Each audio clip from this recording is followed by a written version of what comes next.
Chapter 23. The Island of Monte Cristo.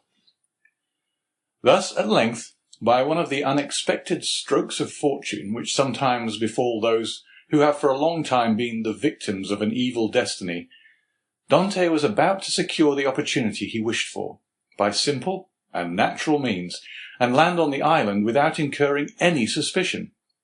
One night more, and he would be on his way. The night was one of feverish distraction, and in its progress visions good and evil passed through Dante's mind. If he closed his eyes, he saw Cardinal Spada's letter written on the wall in characters of flame. If he slept for a moment, the wildest dreams haunted his brain. He ascended into grottos, paved with emeralds, with panels of rubies, and the roof glowing with diamond stalactites. Pearls fell drop by drop, as subterranean waters filter in their caves. Edmond, amazed, wonder-struck, filled his pockets with the radiant gems, and then returned to daylight, when he discovered that his prizes had all changed into common pebbles. He then endeavoured to re-enter the marvellous grottos, but they had suddenly receded, and now the path became a labyrinth, and then the entrance vanished. And in vain did he tax his memory for the magic and mysterious word which opened the splendid caverns of Ali Baba to the Arabian fisherman. All was useless. The treasure disappeared and had again reverted to the genii from whom for a moment he had hoped to carry it off. The day came at length, and was almost as feverish as the night had been, but it brought reason to the aid of imagination, and Dante was then enabled to arrange a plan which had hitherto been vague and unsettled in his brain. Night came, and with it the preparation for departure, and these preparations served to conceal Dante's agitation. He had by degrees assumed such authority over his companions that he was almost like a commander on board, and his orders were always clear, distinct, and easy of execution. His comrades obeyed him with celerity and pleasure. The old patron did not interfere, for he too had recognized the superiority of Dante over the crew and himself. He saw in the young man his natural successor, and regretted that he had not a daughter that he might have bound Edmond to him by a more secure alliance. At 7 o'clock in the evening all was ready, and at 10 minutes past 7 they doubled the lighthouse just as the beacon was kindled. The sea was calm, and with a fresh breeze from the southeast they sailed beneath a bright blue sky, in which God also lighted up in turn his beacon lights, each of which is a world. Dante told them that all hands might turn in, and he would take the helm. When the Maltese, for so they called Dante, had said this, it was sufficient, and all went to their bunks contentedly. This frequently happened.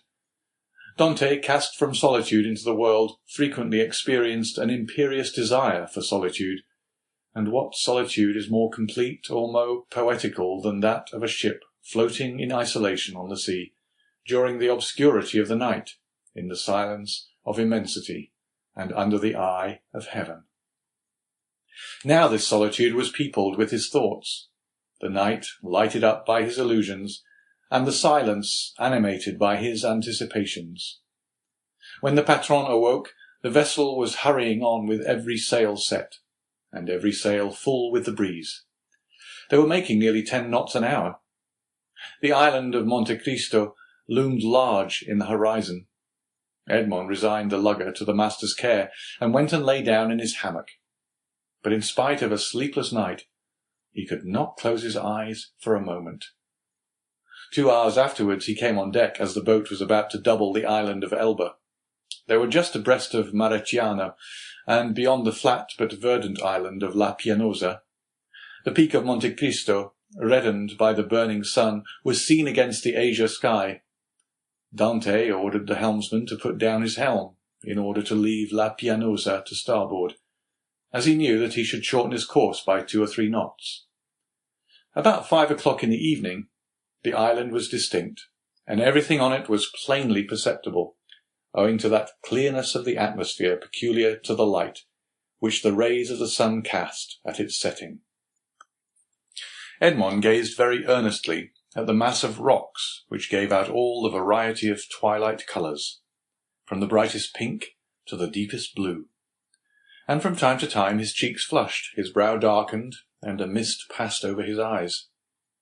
Never did a gamester, whose whole fortune is staked on one cast of the die, experience the anguish which Edmond felt in his paroxysms of hope. Night came, and at 10 o'clock they anchored. The young Amelia was first at the rendezvous. In spite of his usual command over himself, Dante could not restrain his impetuosity. He was the first to jump on shore, and had he dared, he would, like Lucius Brutus, have kissed his mother earth. It was dark, but at 11 o'clock the moon rose in the midst of the ocean, whose every wave she silvered, and then, ascending high, played in floods of pale light on the rocky hills of this second Pelion. The island was familiar to the crew of the young Amelia. It was one of her regular haunts. As to Dante, he had passed it on his voyage to and from the Levant, but never touched at it.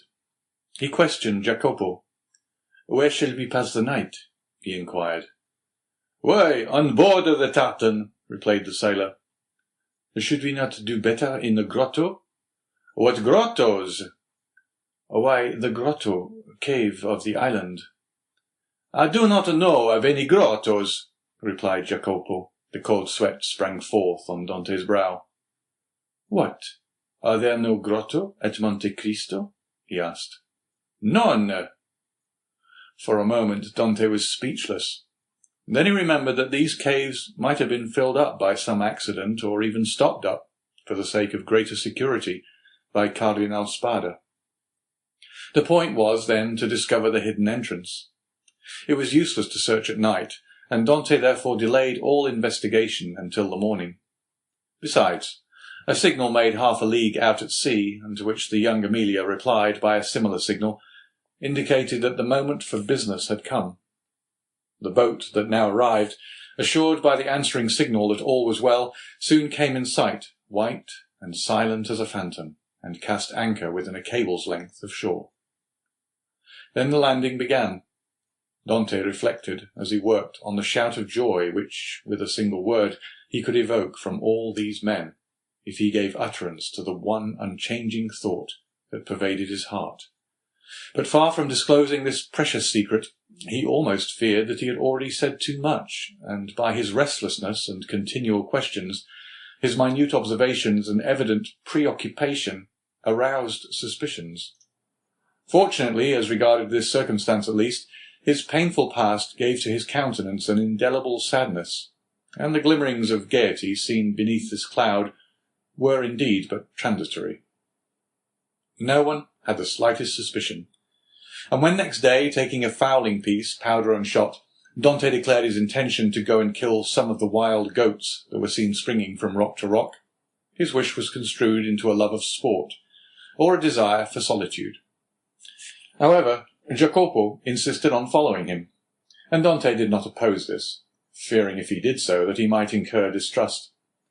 Scarcely, however, had they gone a quarter of a league when, having killed a kid, he begged Jacopo to take it to his comrades and request them to cook it, and when ready to let him know by firing a gun.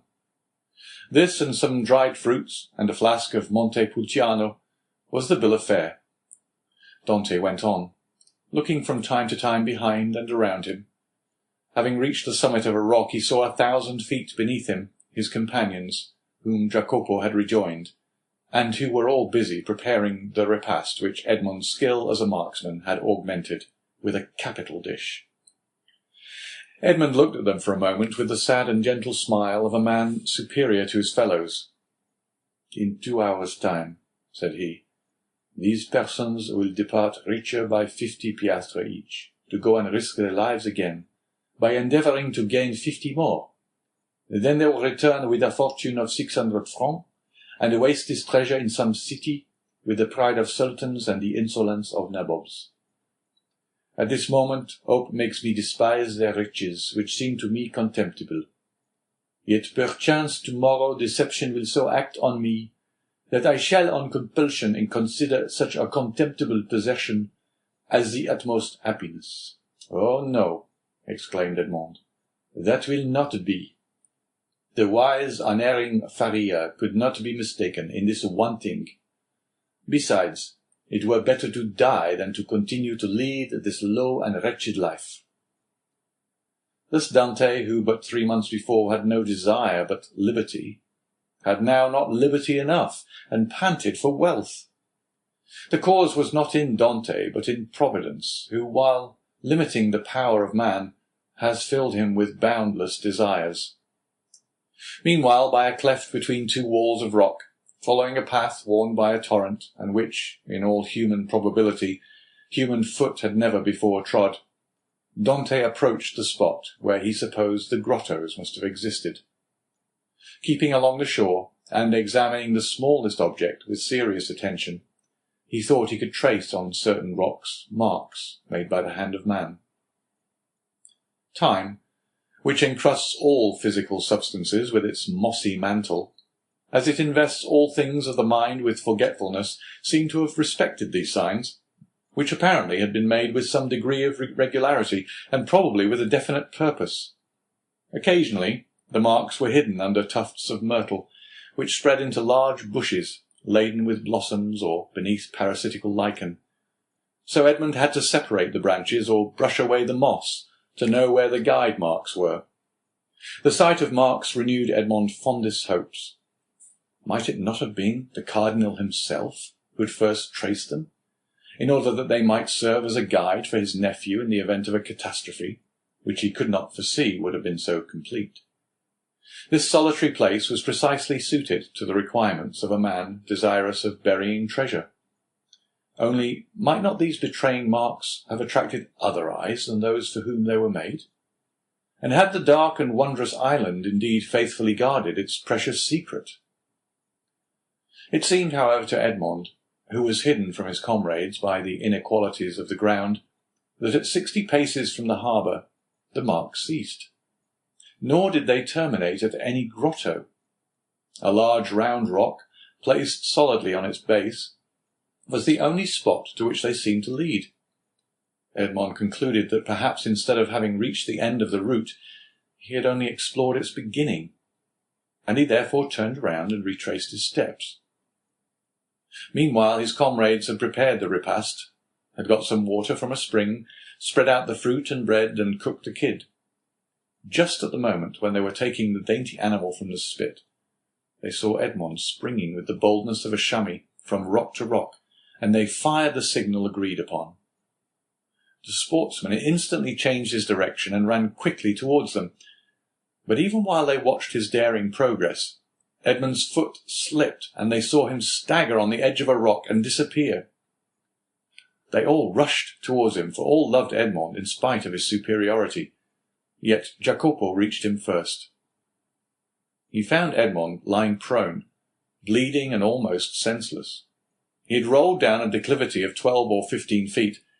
They poured a little rum down his throat, and his remedy, which had before been so beneficial to him, produced the same effect as formerly. Edmond opened his eyes, complained of great pain in his knee, a feeling of heaviness in his head, and severe pains in his loins.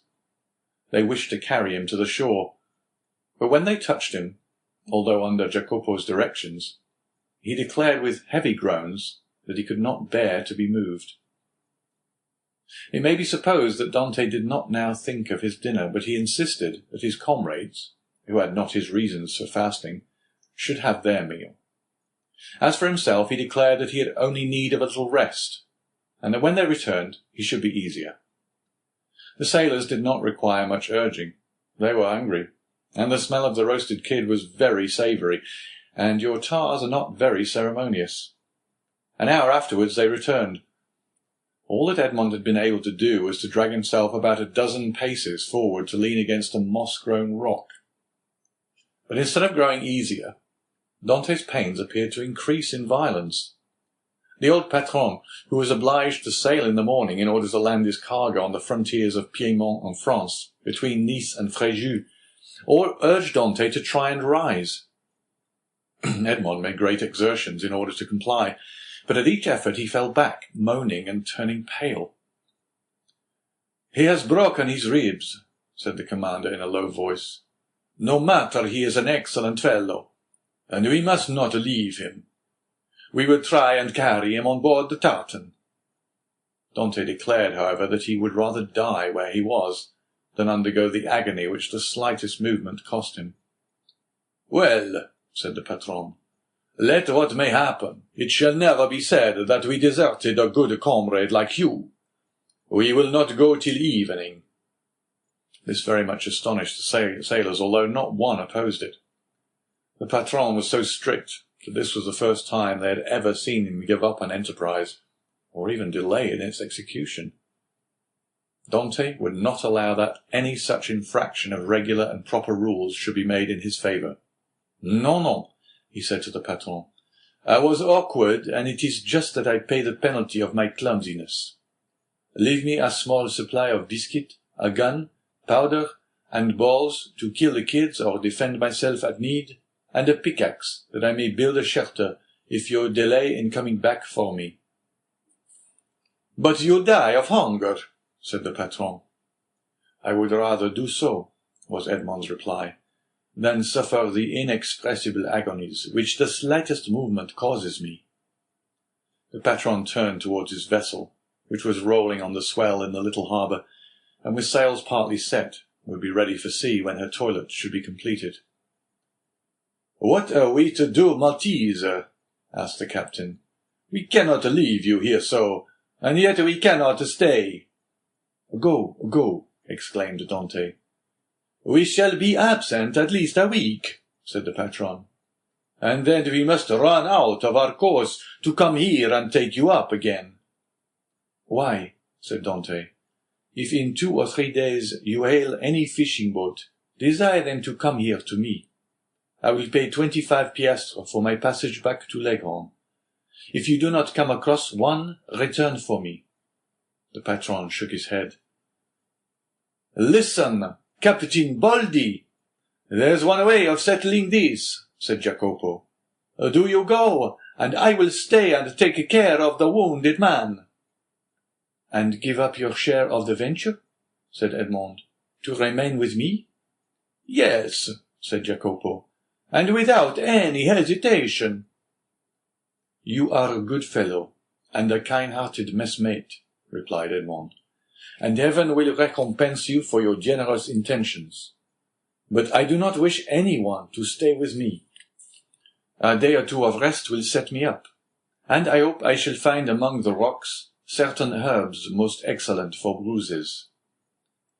A peculiar smile passed over Dante's lips. He squeezed Jacopo's hand warmly, but nothing could shake his determination to remain alone. The smugglers left with Edmond what he had requested and set sail, but not without turning about several times, and each time making signs of a cordial farewell, to which Edmond replied with his hand only, as if he could not move the rest of his body. Then, when they had disappeared, he said with a smile, "It is strange that it should be among such men that we find proofs of friendship and devotion." Then he dragged himself cautiously to the top of a rock, from which he had full view of the sea, and thence he saw the tartan complete her preparations for sailing, weigh anchor, and, balancing herself as gracefully as a waterfowl ere it takes to the wing, set sail. At the end of an hour she was completely out of sight. At least, it was impossible for the wounded man to see her any longer from the spot where he was. Then Dante rose more agile and light than the kid among the myrtles and shrubs of those wild rocks, took his gun in one hand, his pickaxe in the other, and hastened toward the rock on which the marks he had noted terminated. "And now," he exclaimed, remembering the tale of the Arabian fisherman which Faria had related to him, "now, open sesame." End of chapter 23.